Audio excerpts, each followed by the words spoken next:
Good evening. Two men have been arrested tonight after a pedestrian was knocked down and killed in Brighton by a car being chased by police. The 78-year-old victim died on St James's Street last night. The car was later found abandoned.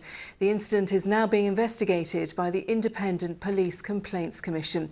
Our correspondent Malcolm Shaw has the very latest. Scenes of crime officers have spent much of the day at the spot where a 78-year-old man was knocked down and killed. A large section of the old Steen was sealed off while police carried out a detailed forensic examination of the area. It was around 10 o'clock last night that a Vauxhall Astra, being pursued by police, struck the pedestrian near the junction with St James's Street. The driver of the Vauxhall drove on, leaving the pedestrian to die at the scene. On the corner, it was obvious the road was empty. It was obviously something had happened. There were blue lights flashing.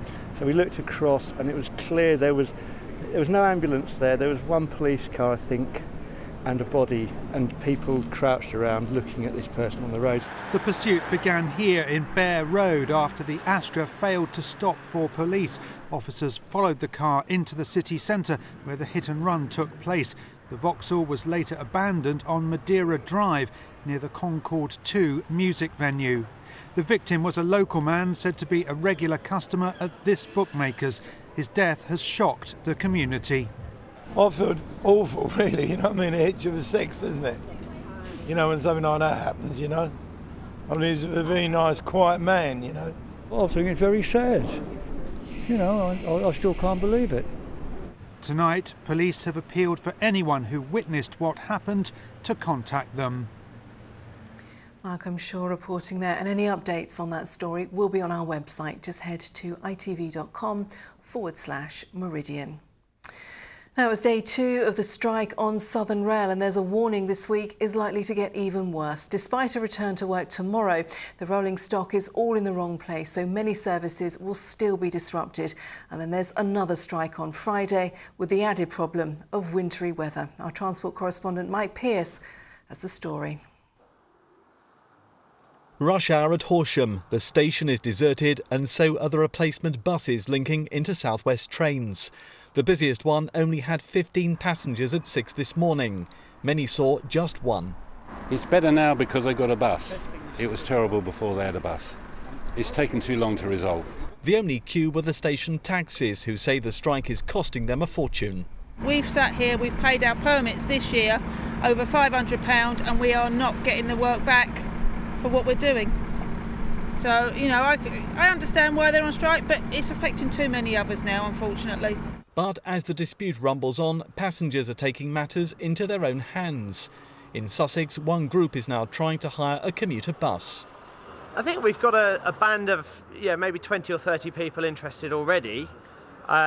We just need them to spread the word and more people to become aware of it. Meanwhile, the drivers' union ASLEF say this CCTV image of a passenger being caught in a door and dragged along a platform is evidence driver-only operation is not safe.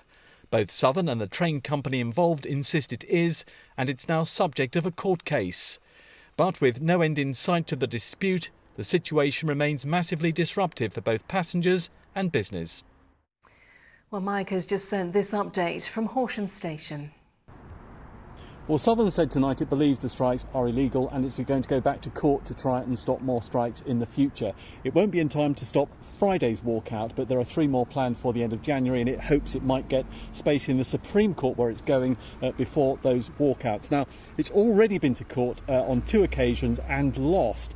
They say under EU rules and regulations and laws, it is wrong to have a strike that stops people moving around Europe, and because people use their train services to go to Gatwick, it believes this strike should not be allowed under EU law. In terms of the drivers' union ASLEF, they say they've already won the case twice. They think the action is pointless, and I think if anything this will make both sides further apart than ever in this dispute. Mike Pearce there. In other news, investigations are continuing after a 50-year-old man was attacked by masked raiders at an Indian restaurant in Godalming. The men broke into the Rajasthan restaurant just before 11 o'clock on Monday night. The victim was taken to hospital with serious head injuries. A 26-year-old man has been arrested. A driver who killed a cyclist after being distracted by her children in the back of the car has been jailed for 20 weeks. Richard Ellis, who was 58, was taking part in a cycling event when he was hit in Wareham last April. The court heard how 27-year-old Laura Brayshaw from Portland turned around to tell of her children as the accident happened. Now, schools across West Sussex say new proposals to offer them more funding won't solve the problem.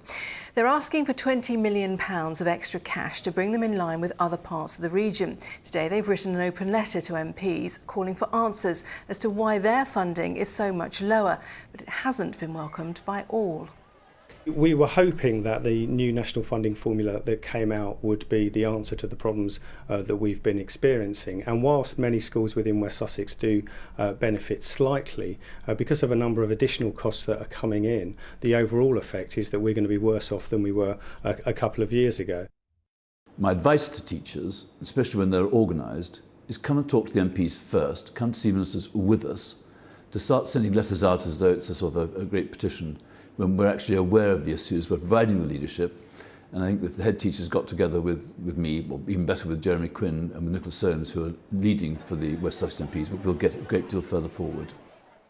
Well, the Department for Education says the new system will be fairer and schools will see an uplift in funding. Now, a cold snap is on the way. There's even a chance of sleet or snow. So the region is gearing up for difficult driving conditions from tomorrow afternoon. And the gritters are out in force, as Lauren Hall explains. It's been a while since we last had scenes like this here in the south. This time last year, our winter felt more like spring, with unseasonably mild weather. This week, though, we're set to experience far colder conditions and could even see some snow. Well, having sleet and snow this time of year is nothing unusual. We're in the middle of winter. Statistically, we're more likely to get sleet and snow in January than any other month of the year. What is a little unusual, if you like, is it's our first notable sleet and snow of the season so far. And this time last year, we had one of the mildest Januaries on record. So it just goes to show our weather never goes to plan. Across the country, there are depots like this one filled with thousands of tonnes of salt. And a fair bit of it is expected to be used this week to keep Britain moving. For those working here, the colder it gets, the busier it gets. They have to ensure all the gritters are stocked up, ready to go. This salt will be spread on major roads to combat icy conditions. It's also a busy time for our breakdown services. A cold snap often leads to a surge in call-outs as drivers encounter problems in snow and ice. At the end of the day, if you've got ice on the ground, slow down, avoid harsh braking, harsh accelerating, adjust your road speed, be prepared for these wintry conditions. Off the roads and in our homes, we're told there's more we need to do to prepare for the cold snap. The Association of British Insurers is urging homeowners to watch out for frozen and burst water pipes. Meanwhile, a charity says those who are ill or elderly are particularly vulnerable to the cold weather. Are they stocked up? Have they got enough food in? Keep an eye on them, check whether their electric blanket's working, all of those things. So it's keep an eye on your family, keep an eye on your neighbours, make sure they're doing all right. The cold snap's expected to hit later tonight, and the advice is to be prepared. After all, it is winter, so we should probably expect some wintry weather. Lauren Hall, ITV News.